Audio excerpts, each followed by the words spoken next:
ဒီတဲ့အချိန်မစိုးခင်လက်ဝဲကျိုးဝိုင်းပေါ်ကဆင်းပြီးရွာပြန်ကောက်ဆိုင်တင်နေပြီဖြစ်တဲ့ဆိုလင်ဦးပရိသတ်များဝင်လာများ AS5 ကနေအားလုံးကိုပြန်လဲကြိုလိုက်ပါတယ်။ကော်မစီတိုင်းမှာ expire date တက်တန်းကုန်ဆုံးရဆိုတာရှိပါတယ်။တမ်မနီစိတ်ကတ်ထားတဲ့ဆိုလင်ဦးဆိုတဲ့ကော်မစီကတော့2024-25လောက်မှာတက်တန်းကုန်သွားခဲ့ပါပြီ။အခုပရိသတ်တွေကြည့်နေရတာကတက်တန်းကုန်နေတဲ့ငါးတက်တာဘူးကိုအတင်းဖွင့်ဖောက်စားသုံးနေရသလိုပါပဲ။အရသာမရှိတော့တဲ့ပြင်ဘိုက်ပါနာလာစေပါတယ်။ရာဘွန်နဲ့ပွဲမှာမြင်လိုက်ရတာကဖိုင်တာတယောက်မဟုတ်ပါဘူး။လမ်းပြောင်းနေတဲ့ဦးလေးကြီးတယောက်ပါပဲ။ဒီလိုအချိန်မျိုးနဲ့ရှေ့ဆက်မယ်ဆိုရင်1 Championship ဂျိုးဝိုင်းဟာသူ့အတွက်မွေရင်းမဟုတ်ပဲမြေပုံဖြစ်သွားဖို့တေချာတော့ရှိနေပါပြီ။ကိုဆိုလင်းဦးရေခင်ဗျားကိုကြည့်ရတာ1 Championship မီးအောင်အောင်မှာမျက်စိကျင်းနေပုံရတယ်။ရွာပြန်လိုက်ပါတော့။ရွာကလယ်ကွင်းတွေကခင်ဗျားကိုလွမ်းနေပါပြီ။လယ်ကွင်းထဲမှာအားသာချက်တွေအများကြီးရှိပါတယ်။လယ်ကွင်းထဲမှာခင်ဗျားကိုဟက်ကင်ခေါင်းကန်ချမ်းနဲ့ကမ်းမဲ့ရာဘောမရှိပါဘူး။အလုံးစုံရှိမှလယ်ကနန်းလောက်ပါပဲ။သူတို့ကကန့်ရင်တော့ခြေမလောက်ပဲနာမှာပါ။မေယိုပြုတ်ထွက်သွားစရာမလိုပါဘူး။ခင်ဗျားကဝင်လုံးရတာ clinch လောက်ရတာကြိုက်တယ်မလား။လယ်တွေကကျွဲတွေနဲ့သွားလုံးပါ။ကျွဲတွေကဝရာဘောလို့ဒူးနဲ့မတိုက်တတ်ပါဘူးခင်ဗျားစိတ်ကြိုက်ဖတ်ထားလို့ရပါတယ်1 Championship ကျမ်းမြေပေါ်မှာလဲကြရင်နားတယ်လဲတွေကရှွန်းလုံးထဲမှာလဲကြရင်အေးတာပေါ့ခင်ဗျားကြက်တော့ခေါင်းညင်ပြီးအိတ်နေလို့ရပါတယ်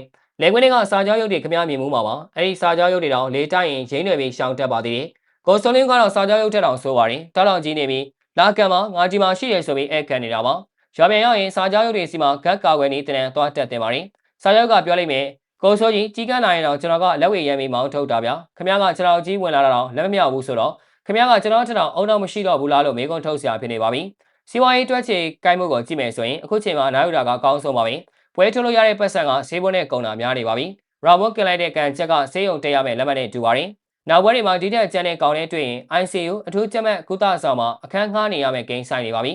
ရွာပြန်ပြီးကောင်းဆိုင်မယ်ဆိုရင်နေဘူးလာလောက်ပဲခင်ရမယ်ခါနာလာလောက်ပဲဖြစ်မယ်အုံနောက်ကိုထိခိုက်မှုမရှိဘူးအခုပုံစံတိုင်းဆက်သွားရင်ကိုစိုးလင်းဟာအတန်90မပြည့်ခင်မှာကိုနာမည်ကိုမမှတ်မိရတဲ့အဆင့်ကိုရောက်သွားနိုင်ပါတယ်ငါနာမည်ဘယ်သူလဲလို့မင်းဝရာဘောလို့ရောင်ဖြေနေမဲ့အဖြစ်ဆိုးမျိုးကိုမရောက်ခင်အမြန်ဆုံးအိတ်ဆွဲပြီးရွာပြန်ပါတော့ကိုစိုးလင်းကတမ်မနီဆိုတဲ့ဂုံပေါ်နဲ့မျိုးဆက်ချက်တွေကိုနေရာပိတ်နေတယ်လို့ဖြစ်နေပါပြီလူငယ်လေးတွေကကြိုးစားကျင်ကြတယ်ဒါပေမဲ့ကိုစိုးကြီးတော်မနိုင်တာငါတို့နိုင်ပါမလားဆိုတဲ့စိတ်တွေဝင်ကုန်ကြတယ်တကယ်တော့ကိုစိုးကြီးလုံးပြနေတာတွေကဘယ်လိုရှောင်းအောင်ထွေးရမလဲဆိုတဲ့တင်တန်းကြီးဖြစ်နေပါတယ်ရွာပြန်ပြီးလူငယ်တွေကိုလဲဆိုင်ပြီးတင်ပေးတာကပိုအကျိုးရှိပါလိမ့်မယ်ငါတို့တို့ဒီမှာကြည့်ကောက်ကွက်ကိုဒီလိုစိတ်ဆိုင်ရတယ်ဟိုမှာဝရာဘုံကန်တာငါခံခဲ့ရတယ်လို့ဟာကွယ်ကြီးမချန်ရဘူးဆိုပြီးတင်ပေးရင်တမျိုးတော့အဆင်ပြေနိုင်ပါသေးတယ်တကယ်လို့ရောင်ပြန်ခြင်းမှုအနုပညာလုံးချင်နေဆိုရင်လည်းလမ်းရှိပါတယ်ဇွန်မင်းစကားတွေမှာတရုံဆောင်မှုရှောက်လာတင်မှာကိုစွန်းလေးမှာရေးချင်းပြေးရှိပါတယ်ဘလောက်ပြပြဘလောက်ကန်ကန်မလဲပဲဒီပြရှေ့တိုးလာတဲ့ပုံစံကဟောလိဝုဒ်ဇွန်မင်းတွေထက်အောင်လက်ဖျားခါရပါတယ်ခြေစလုံးနဲ့အကောင်းကိုအကျွေးခံရတာတော့မျက်နှာတစ်ချက်မပြတ်ဘူးဒါပေမဲ့1 Championshipဆိုတာဇွန်မင်းကားရိုက်ကွယ်မဟုတ်ဘူး Survival of the Funnest